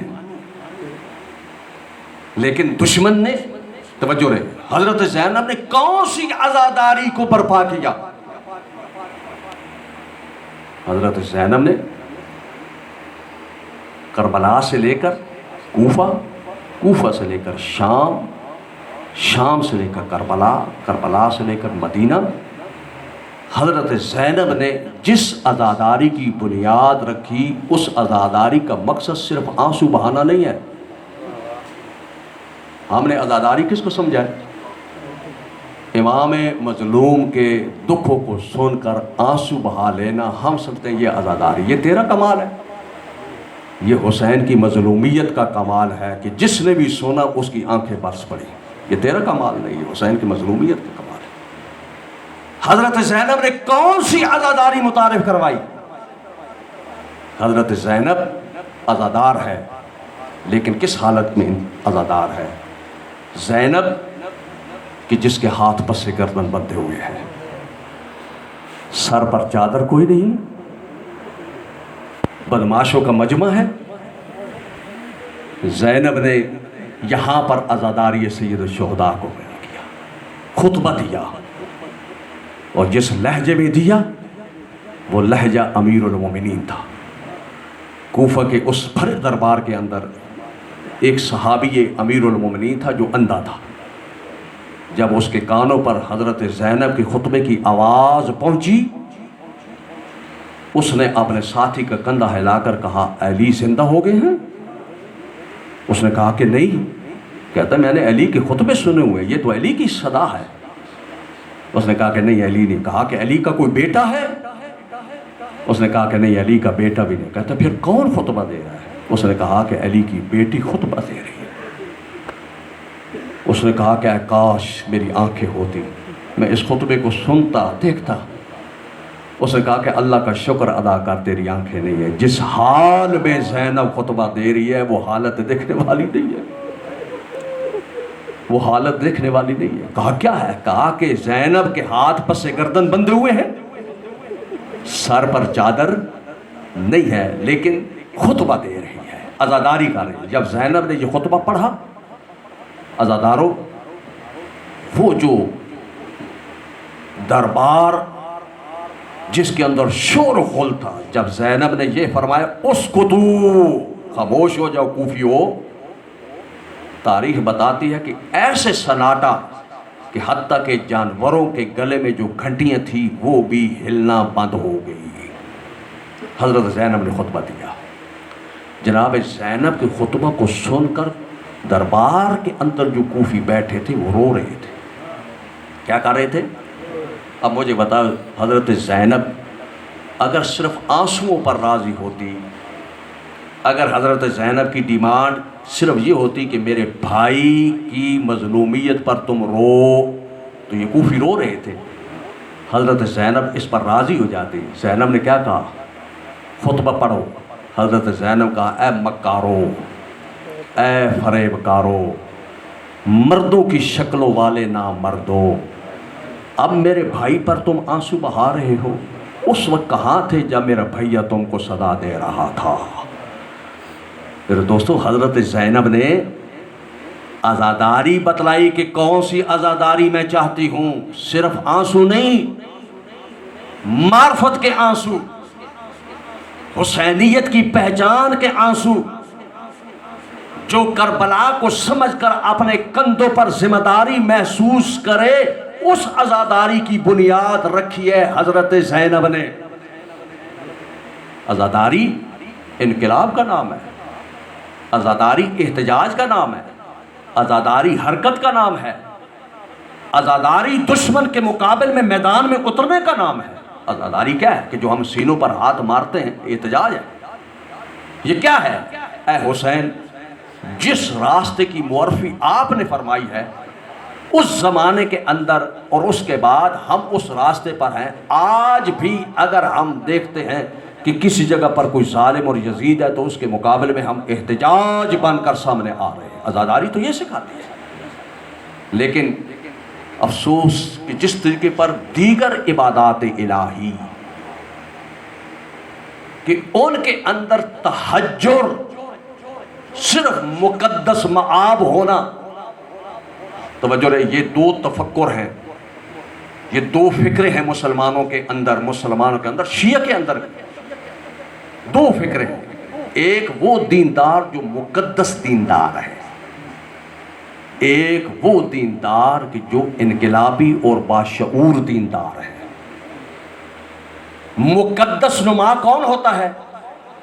مقدس نما یہ ہوتا ہے کہ نمازیں پڑھتا ہے، ذکر کرتا ہے، ورد کرتا ہے، آرام کے گوشے میں بیٹھ کر اللہ کی عبادت کرتا ہے، لیکن جب میدان سجتا ہے تو میدان سے غائب ہوتا ہے۔ یہ آدمی کون ہے؟ جو ظاہری طور پر دیندار ہے، مقدس نماز۔ امام امت نے اس کا نام رکھا ہے متحجر۔ متحجر حجر کے ساتھ ہے۔ حجر عربی زبان میں پتھر کو کہتے ہیں، یعنی یہ پتھر کی طرح جامد، جس طریقے پر پتھر جامد ہوتا ہے، اس کے اندر کسی قسم کی حرکت نہیں ہوتی، ایسا دیندار متحجر ہوتا ہے۔ اور جو متحجر دیندار ہوتا ہے اس کو علی بن ابی طالب کی بھی معرفت نہیں ہوتی اور ائمہ کی بھی معرفت نہیں ہوتی۔ وہ ظاہری دینداری کا لیبل لے کر جب بھی کوئی انقلابی اقدام ہوتا ہے، حسین کی طرح کوئی میدان میں اترتا ہے، حسینیت کے راستے پر جب کوئی چلتا ہے تو یہ اس کے اوپر اعتراض کرتا ہے۔ یہ ہمارے اندر تفکر ہے، شیعہ کے اندر تفکر ہے۔ آج کے زمانے میں اگر مجالس میں آج کے یزید کی بات کی جائے، مجھے بتاؤ کہ اگر عاشور کے دن آج کے یزید کے خلاف آواز نہ اٹھائی تو کون سی عاشور برپا کر رہے ہیں؟ مجھے عاشور کے دن آج کے یزید کے خلاف اگر آواز اٹھائی جائے تو وہی متحجر رسمی اعتراض کرے گا، یہ کیا کہہ دیا تم نے، یہ کیا نعرہ بلند کر دیا، یہ تم نے کیا کر دیا۔ اس واسطے کہ وہ بندہ کے بیچارہ کیا ہے، متحجر ہے، مقدس مال۔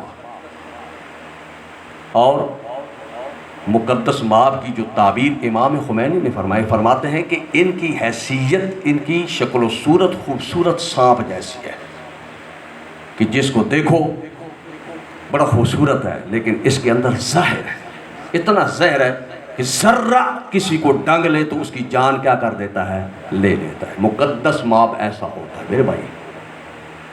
جس چیز نے تحرک دینا تھا، عزاداری حرکت کا نام ہے، احتجاج کا نام ہے۔ افسوس یہ ہے کہ دشمن نے ایسی سازش چلی کہ اسی عزاداری کو بے اثر بنا دیا۔ اب ہزاروں سال سے عزاداری ہم کرتے ہیں لیکن بے اثر۔ مجھے بتائیں کہ اس عزاداری کا کیا فائدہ، اس عزاداری کا کیا فائدہ کہ جو عزاداری اپن مناتے ایک بندہ بھی حسین کی راہ پر نہ آئے۔ حسین کی عزاداری مناتے صدیوں، لیکن حسین کے راستے پر انسان نہ آ سکے۔ جو ساری زندگی آنسو بہائے لیکن اس کو حسین کی راہ نہ پتہ چلے، اس عزاداری کا کیا فائدہ؟ اس کا مطلب ہے کہ جس نے تبدیلی لے آنی تھی، عزاداری جس کی معرفی حضرت زینب نے کروائی تھی، اس کو بھی کیا کر دیا گیا، تحجر بنا دیا گیا۔ میرے دوستوں، نوجوانوں خصوصی طور پر شعور، فکر، بیداری، حالات کو سمجھو، دقت کے ساتھ سمجھو۔ آج دشمن کے عزائم کو سمجھو، اور آج کا دور بڑا مشکل دور گزر رہا ہے۔ تشیع کے لیے دشمن کی یہ سازش ہے کہ پھر وہ سن 80-90 کی دہائی دوبارہ پاکستان کے اندر لے آئی جائے، اور شیعہ کے لیے نعت کا بند کیا جائے، شیعت کے لیے وہی حالات پیدا کیے جائیں جو سن 80 کی دہائی میں کیے تھے۔ یہ دشمن نے باقاعدہ پلان بنایا۔ آپ کیا سمجھتے ہیں کہ جتنے بھی حالات آج پاکستان کے اندر ہیں یہ اتفاقی ہیں کہ ایک بندے نے ادھر سے بات کی، ایک بندے نے ادھر سے بات کر دی، اتفاق ہو گیا، پھر پورے ملک کے اندر کیا ہے کہ احتجاجات، کافر کافر، شیعہ کافر، اور یہ نعرے بلند ہونا شروع کر دیے۔ اور ذرا غور کرو، پہلے جو کافر کافر، شیعہ کافر کہتے تھے وہ اور فرقہ تھا۔ آج جو آپ کو کافر کافر شیعہ کہہ رہا ہے وہ فرقہ ہے کہ جس کو آپ سمجھتے تھے یہ ہمارے زیادہ قریب ہے، برادران بریلوی، وہ آج آپ کو کیا کہہ رہے ہیں، کافر کہہ رہے ہیں۔ تو اس کے اوپر غور کرو کہ یہ کہاں سے آواز اٹھ رہی ہے، کیوں یہ ایسا ہو رہا ہے؟ اس لیے کہ دشمن تو خاموش نہیں ہے، دشمن تو سویا ہوا نہیں ہے، ہم سوئے ہوئے ہیں۔ آج زمانہ بڑا ہی دقیق ہے میرے دوستوں نوجوانوں. اس موقع کے اوپر علماء کا تدبر، علماء کی حکمت عملی کی ضرورت ہے، شعور کی ضرورت ہے. اور میں ببانگ دہل یہ کہنے میں حق بے جانب ہوں، الحمدللہ پاکستان کی سرزمین پر بر موقع جو امت اور قوم کی رہنمائی کرنے والی ہستی موجود ہے وہ سید جواد نقوی ہے، جو موقع کے اوپر پہلے ہی بتا دیا تھا. اب محرم آ رہا ہے، اس سے پہلے یہ سازشیں ہونا شروع ہو گئی ہیں، اس کا رخ بتلا رہا ہے کہ اب آئندہ حالات کیا ہوں گے، اور بعین ہی ایسے ہی ہے. سید جواد نقوی نے بتلا دیا تھا. دیکھنا یہی افراد، توجہ رہے، میں اپنے برادران اہل سنت کی خدمت میں بھی اگر میری آواز ان تک پہنچ رہی ہے، ہمارا مکتب تشیع حقیقی جو مکتب ہے یہ ہمیں اجازت نہیں دیتا کہ کسی فرقے کے بھی مقدسات اس کی توہین کریں. آپ تو مسلمان ہیں، آپ کے مقدسات تو اپنی جگہ پر ان کا تقدس ہے، حتیٰ کہ اگر کوئی غیر مسلم ہے اس کے جو مقدسات ہیں اس کی بھی توہین کرنے کی ہمیں اجازت نہیں. اللہ خود کھل کر بیان فرمائے کسی کے بت کو برا بھلا نہ کہو، حالانکہ خدا کے مقابل میں بت بنایا گیا ہے. اللہ کیا فرما رہا ہے؟ اس بت کو بھی برا بھلا نہ کہو، گالی نہ دو. کیوں؟ اس لیے کہ جب تم اس کے بت کو گالی دو گے وہ تمہارے حقیقی خدا کو گالی دے گا. یہ قرآن کی تعلیم ہے، یہی تشیع ہے. تو مکتب اہل بیت تو کسی کو اجازت نہیں دیتا کسی کے تقدس. اختلاف اپنی جگہ پر اختلاف ہے تو تابع تو شیعہ اور سنی ہے، اور آج نہیں 1400 سال سے زیادہ کیا ہے کہ شیعہ سنی ہے. آئندہ بھی ایسا اختلاف رہے گا. اختلاف ہونا بری بات نہیں ہے، اختلاف ہے، اختلاف کا طریقہ ہوتا ہے مل بیٹھ کر علمی طریقے پر. ہم اس بات کے قائل ہیں شیعہ اور سنی علمی اختلاف کو علمی انداز میں حل کریں، بیٹھیں، گفتگو کریں، ادب کے دائرے میں کریں، استدلال کے دائرے میں کریں، اپنا حق ثابت کریں. ہم اس کے لیے حاضر ہیں، اور یہ حق ہر ایک کو ہے. آپ کو بھی حق حاصل ہے، ہمیں بھی حق حاصل ہے. لیکن دشمن نے جو سازش تیار کی ہوئی ہے وہ یہ ہے کہ کچھ افراد کی جن کے اوپر تشیع کا لیبل ہے لیکن حقیقت میں وہ شیعہ نہیں ہے، ان کو خرید کر ان کی زبان سے یہ الفاظ نکلوائے جاتے ہیں. اور ظاہر ہے کہ جب تم کسی کے خلاف کہو کہ کسی کے مقدس کو کہو گے تو وہ آپ کے لیے کیا ہے کہ پھول برسائے گا. ظاہر ہے کہ وہ آگے سے زبان کو استعمال کرے تو اس کا موجب کون بنا؟ اس کا موجب یہ شخص بنا. اسی طریقے پر آغا سید جواد نقوی نے متوجہ کیا تھا یہ جو ہمارے مکتب کے اندر شیعہ کے نام پر نوسہری، شیعت و نوسہریت کا کوئی آپس میں تعلق نہیں. توجہ رہے، یہ ہماری بڑی بدقسمتی ہے کہ ہم آپس میں ان کو جدا نہیں کر پاتے. جو بھی سٹیج حسین پر آتا ہے ہم اس کو کہتے ہیں شیعہ. نہیں، نوسہری اور تشیع کا کوئی تعلق نہیں ہے. نوسہری وہ ہے کہ جو علی کو خدا مانتا ہے، شیعہ وہ ہے کہ جو علی کو امام مانتا ہے. شیعہ وہ ہے کہ جو علی کی پیروی کرتا ہے. علی کیا فرماتے ہیں؟ علی ابن ابی طالب اپنی مناجات میں یہ کہتے ہیں کفا بھی عزت، اے پروردگار میں علی کی عزت کے لیے یہ کافی ہے ان اکون لک عبدا، کہ میں علی تیرا عبد ہوں.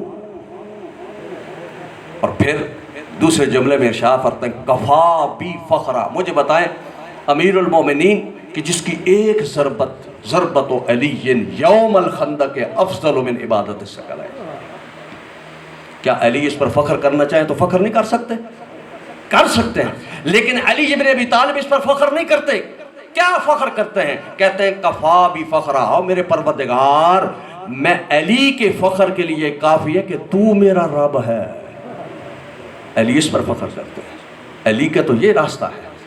پھر فرماتے ہیں پروردگار میں نے تجھ کو ایسے پایا جیسے میں چاہتا تھا، مجھ کو ایسے بنا دے جیسے تو چاہتا ہے. یہ علی کا راستہ ہے. اب مجھے بتائیں علی فخر کس پر کر رہے ہیں؟ رب ہونے پر یا رب کا بندہ ہونے پر؟ امیر المومنین کہتے ہیں مجھے اس بات پر فخر ہے تو میرا رب ہے، میں تیرا بندہ ہوں. امیر المومنین کا تو یہ راستہ ہے. لیکن جو ایک ببانگ دول کہتا ہے علی خدا ہے، تو اس کا علی کے ساتھ کیا واسطہ، اس کا شیعت کے ساتھ کیا تعلق؟ یہ نصیری ہے، شیعہ اور ہے، نصیری اور ہے۔ شیعہ وہ ہے جو توحید کا پرچار کرنے والا ہے۔ آج تم نے شیعت کا چہرہ وہ پیش کیا کہ لوگ ہمیں مشرک اور کافر کہتے ہیں، لیکن علی نے جو تشیع پیش کیا نہج البلاغہ کے پہلے خطبے میں، دوستو ذرا اس کو پڑھو، نوجوانوں اس کو پڑھو۔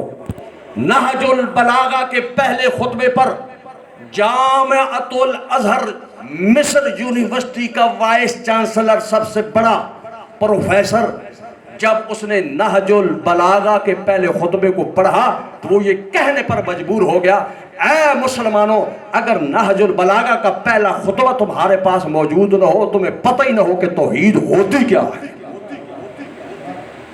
یہ شیعت ہے، تشیع یہ ہے جو امیر المومنین۔ اب ایک بندہ آ کر امیر المؤمنین کی ذات گرامی، نعوذ باللہ کیا کہتا ہے؟ علی خدا ہے۔ تو اس کا شیعت کے ساتھ کیا تعلق ہے؟ کوئی تعلق نہیں۔ میرے دوست پہچانو، ہر سٹیج پر آنے والا ذرا غور کرو، دیکھو کہ آیا یہ واقعاً شیعہ ہے یا شیعہ نہیں ہے۔ منصوبے کے تحت نصیری ببانگ دول کہتا ہے، ببانگ دول کہتا ہے، شرم بھی نہیں، اس کو پتہ ہے کہ آگے سے کسی نے مجھے کچھ کہنا نہیں ہے۔ ببانگ دول کہتا ہے علی رب ہے، علی خدا ہے۔ ببانگ دول کہتا ہے ہمارا ایک خدا نہیں ہے، 14 خدا ہیں۔ نعوذ باللہ۔ یہ ببانگ دول سٹیج پر کہا جا رہا ہے، اس کو سنتے ہیں لوگ، واہ واہ کرتے ہیں۔ یہ ساری کس وجہ سے؟ بے شعوری کی وجہ سے۔ اب نتیجہ کیا ہے کہ ایسا بندہ آ کر شیعہ کے پلیٹ فارم سے آ کر ایک فساد کی بات کرتا ہے، اب شیعہ جو بے شعور ہے وہ اس کے پیچھے ہو جاتے ہیں، کہتے ہیں یہ تو شیعہ جناب والا، اس کے لیے یہ ہونا چاہیے، اس کے یہ ہونا چاہیے۔ دوستو اس سے بیزاری کرو، کہو کہ اس کے ساتھ ہمارا تعلق کوئی نہیں۔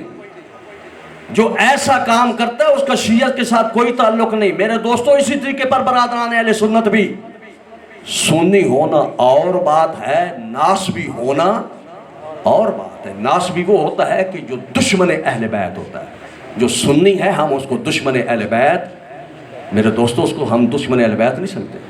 کتنے ایسے تاریخ اٹھا کر دیکھ لو، ہم تو اہل بیت کے ساتھ محبت اور مودت کا دعویٰ کرتے ہیں، لیکن ایسے سنی علماء آئمہ، امام نسائی نام سنا ہوا آپ نے، ان کی شیعہ برادران اہل سنت کی جو 6 احادیث کی کتب ہے جن کو شاہ ستہ کہتے ہیں، ان میں سے ایک نسائی ہے۔ کتاب کیا ہے؟ سنن نسائی۔ اس کا جو لکھنے والا ہے امام نسائی ہے۔ امام نسائی یہ وہ عظیم انسان ہے کہ جس نے امیر المؤمنین کے خصائص پر ایک کتاب لکھی، خصائص علی ابن ابی طالب، جس کے اندر علی کے فضائل اور کمالات لکھے۔ اور جب یہ عظیم انسان سوریہ، آج کی جو شام ہے، شام جو سوریہ جس کو کہا جاتا ہے، جہاں پر حاکم شام کی حکومت رہی، اس زمانے میں جب وہ سوریہ گیا، شام گیا، اس وقت ان لوگوں نے اس کو گھیر لیا، کہا کہ تو نے علی کے فضائل میں کتاب لکھی، خصائص علی، حاکم شام کی بھی فضائل میں کتاب لکھ۔ اس نے آگے سے کیا جواب دیا؟ اس نے کہا کہ مجھے بتاؤ اس کی شان میں کوئی ایک حدیث بھی بیان کرو جو پیغمبر نے بیان کی ہو، کہاں سے میں لکھوں؟ جب اس نے یہ جواب دیا، اس کو اتنا مارا کہ اس کو شہید کر دیا۔ امام نسائی علی ابن ابی طالب کے فضائل بیان کرنے کے جرم میں شہید ہوا ہے۔ تو سنی کا مطلب یہ تو نہیں ہوتا کہ نعوذ باللہ کیا ہے کہ وہ دشمن اہل بیت، نہ، سنی دشمن اہل بیت نہیں ہے۔ ہاں ان میں سے وہ افراد کہ جو ناسبی ہیں، جو اہل بیت کے ساتھ بغض اور اہل بیت کے ساتھ کینہ رکھتے ہیں، ان کے ساتھ ہماری صلح نہیں ہے، ان کے ساتھ ہمارا ہی۔ لہذا جس طریقے پر ہم اپنے سٹیج پر ان نوسہریوں سے براعت کا اظہار کرتے ہیں، برادران اہل سنت سے بھی یہ ہمیں توقع ہے کہ ناسبیوں سے، بنی امیہ کے جیرخواروں سے، بنی امیہ کی تعلیمات پر عمل کرتے ہوئے جو علی کو سب و شتم کرنے والے تھے، جو علی کو 80 سال تک ممبروں سے گالیاں دینے والے تھے، آج ان کی اولادیں جب جو کام کر رہے ہیں تو برادران اہل سنت کی بھی ذمہ داری بنتی ہے ان سے برات کا اظہار کریں۔ جب یہ طریقہ اختیار کیا جائے گا پھر کسی دشمن کی سازش کامیاب نہیں ہو سکے۔ میرے دوستو یہ راستہ ہے، اور اسی راستے کی طرف سے یہ جوان نقوی نے متوجہ کیا، کہا کہ اگر مملکت عزیز پاکستان کو فتنہ و فساد سے بچانا چاہتے ہو، علماء اہل سنت بھی اپنی ذمہ داری پوری کریں، شیعہ علماء بھی اپنی ذمہ داری پوری کریں۔ ان کالی بھیڑوں کو اپنے اندر سے کیا کرو، نکالو۔ کل دیکھتے ہیں کہ پھر کس کو جرأت ہوتی ہے کہ ایک دوسرے کے مقدسات کے اوپر بات کر کے آپس میں لڑائی کرتے ہیں۔ میرے دوستو پیرو رہبر باپ بصیرت استاد سید جواد، سید جواد، پیرو رہبر باپ بصیرت استاد سید جواد، سید جواد۔ بس میرے دوستوں، آج کا پیغام آج کی امام کی شہادت کی مناسبت سے نوجوانان عزیز ہمت کرو۔ امام عالی مقام کی تشنگی یہ تشنگی تھی۔ امام حسین علیہ السلام کو ہر چند کے پانی کی پیاس تھی، لیکن حسین نے اپنے دشمن سے پانی نہیں مانگا۔ کربلا کی تاریخ اٹھا کر سوائے اصغر کے لیے حسین ابن علی نے کسی جگہ پر بھی پانی کا سوال نہیں کیا۔ کس چیز کا سوال کیا؟ امام عالی مقام نے اس چیز کا سوال کیا، اٹھو با بصیرت بن جاؤ، اٹھو باشعور ہو جاؤ، اٹھو اللہ کے دین کی حفاظت کرنے والے بن جاؤ۔ امام نے یہ صدا دی ہے اور یہ چاہا ہے اسے، نہ فقط سن 61 ہجری بلکہ قیامت تک آنے والی تشیع اور جوانوں سے امام حسین علیہ السلام کا یہ استغاثہ آج بھی ہے کہ اٹھو، اللہ کے دین کی حفاظت کے لیے حسین کی طرح میدان میں اترو۔ آج امام حسین کی آواز پر لبیک کہنے کی ضرورت ہے اور اس کے مشن کو آگے بڑھانے کی ضرورت ہے۔ امام زین العابدین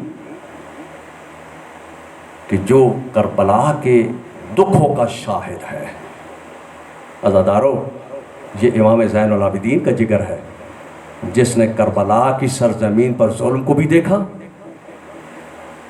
جس وقت عاشور کا دن تھا نا، امام عالی مقام کہ جن کا جسم لہو لہان تھا، جب خیمے میں تشریف لے آئے، لب بھی کٹے ہوئے ہیں، جسم سے خون جاری ہے۔ امام زین العابدین نے جب اپنے بابا کی یہ حالت دیکھی نا، اپنے بستر سے اٹھے، پھپھی کو کہا مجھے ذرا سہارا دے۔ زین العابدین نے اپنے بابا سے سوال کیا، این امی العباس، بابا حسین میں جو حالت دیکھ رہا ہوں چچا عباس کہاں پر ہے؟ امام علی مقام نے فرمایا قد قتل، این علی اکبر، بابا علی اکبر کہاں ہے؟ کہا قد قتل، این حبیب ابن مظاہر، حسین نے کہا قد قتل۔ عزادارو جناب امام حسین نے کہا میرا بیٹا تو کب تک مجھ سے سوال کرتا جائے گا؟ صرف مختصر کرتا ہوں، اگر مردوں میں کوئی ہے یا تو ہے یا میں چند لحظے کا مہمان ہوں۔ اس وقت امام زین العابدین نے پھپھی سے کہا، پھپھی مجھے سہارا دے، مجھے کھڑا کر، مجھے تلوار دے۔ کیوں بیٹا کیا کرنا چاہتے؟ دیکھ نہیں رہی ہو کہ میرے بابا تنہا رہ گیا ہے؟ امام زین العابدین نے جب یہ کہا، امام حسین نے کہا میرا بیٹا تیرا امتحان کا میدان اور ہے جو اس سے سختہ ہے۔ عزادارو امام زین العابدین کا یہ جگر، کوئی غیرت مند اس پر یہ وقت نہ آئے جیسا وقت امام زین العابدین پر آیا۔ مجھے بتاؤ کہ ادھر سے یہ آواز اٹھی تھی، الا قد قتل الحسین بکربلا، حسین کا سر جب نیزے پر بلند ہو گیا، زینب ابھی یہ دکھ سہ رہی تھی، ابھی یہ دیکھ رہی تھی کہ ظالم اکٹھے ہو کر خیمے کو آگ لگا دی۔ عزادارو خیمے کو ایک طرف سے آگ نہیں لگائی، چاروں طرف سے آگ لگا دی گئی، اور بیبیاں جب اس خیام کے اندر تھی تو جناب زینب نے سب سے پہلے جا کر شریعت کا مسئلہ اپنے بیٹے سجاد سے پوچھا، او میرا بیٹا سجاد، امامت کا پہلا مسئلہ بتا، کیا جل کر مر جائیں یا باہر نکل جائیں؟ جب دیکھا جناب زین العابدین نے کہ میری پھپھی کے سر پر چادر نہیں، کہا پھپھی باہر نکل جاؤ۔